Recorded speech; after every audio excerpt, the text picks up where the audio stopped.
Failed to seduce the billionaire. The system punished me by turning me into his right hand. Just as my crush was getting hot and heavy with his dream girl, my brain received a command. Right hand, unhook her bra now. I jerked up violently. Hell no, not happening! A heavy slap landed flush across the goddess's face. Julian looked at the red handprint on her cheek, his voice trembling. Look, you probably won't believe this, but the hand moved on its own. The mission failed. I blacked out, dead to the world. When I finally came to, I felt cozy, snuggled up in the warm curve of Julian Sterling's arm. My heart did a somersault of pure joy. Did he kiss me at the last second? Did I actually pull off the conquest? The system's icy mechanical voice shattered my delusion instantly. Friendly reminder, that's not his arm, that is his armpit. You are currently wedged in his armpit. A jolt of horror woke me up completely. I started processing the situation. I was indeed in Julian's pit. From outside this sweaty nest, I could hear muffled voices. Someone was giving a report. Julian was lounging in his executive chair, arms crossed over his chest. He was in a board meeting, and I was his goddamn right hand. The realization hit me like a grand piano falling from a skyscraper. My whole body buzzed with a numbness that wasn't just physical. Julian uncrossed his arms, pulled me out, and shook me a bit. Finally, I saw the light of day. Hanging there in midair, the first thing I saw was Tiffany, the fake-ass pick-me secretary, sitting right next to him. She leaned in, putting on that concerned, breathy voice she practiced in the mirror. Mr. Sterling, is everything okay? You look uncomfortable. I'm fine, Julian muttered.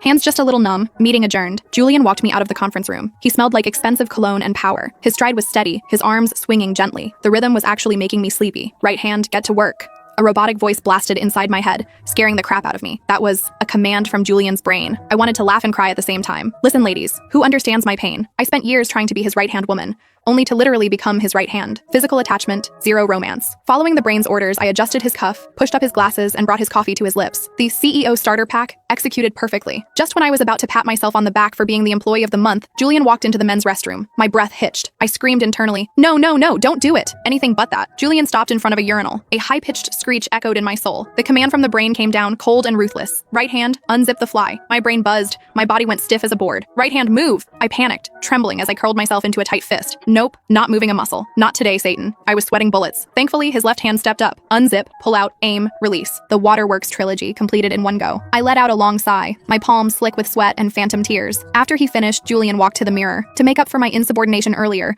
I eagerly flew up and straightened his tie. The hand in the mirror was gorgeous. Defined knuckles, slender fingers. Damn, I make a sexy hand. I was just admiring my own reflection when a powerful force yanked me right up to Julian's face. He frowned, staring at me. His usually calm eyes were flickering with shock, clearly wondering why his right extremity had suddenly developed a personality disorder. Under his intense gaze, I felt guilty as hell. I started trembling like a leaf. At that moment, some clueless employee walked by, saw the scene, and decided to offer unsolicited medical advice. Bro, you should get that checked out. Shaking like that? Parkinson's is no joke. After a silence so awkward it physically hurt, I got back to work under his brain's command. I fished out his phone and dialed Dr. Pierce, his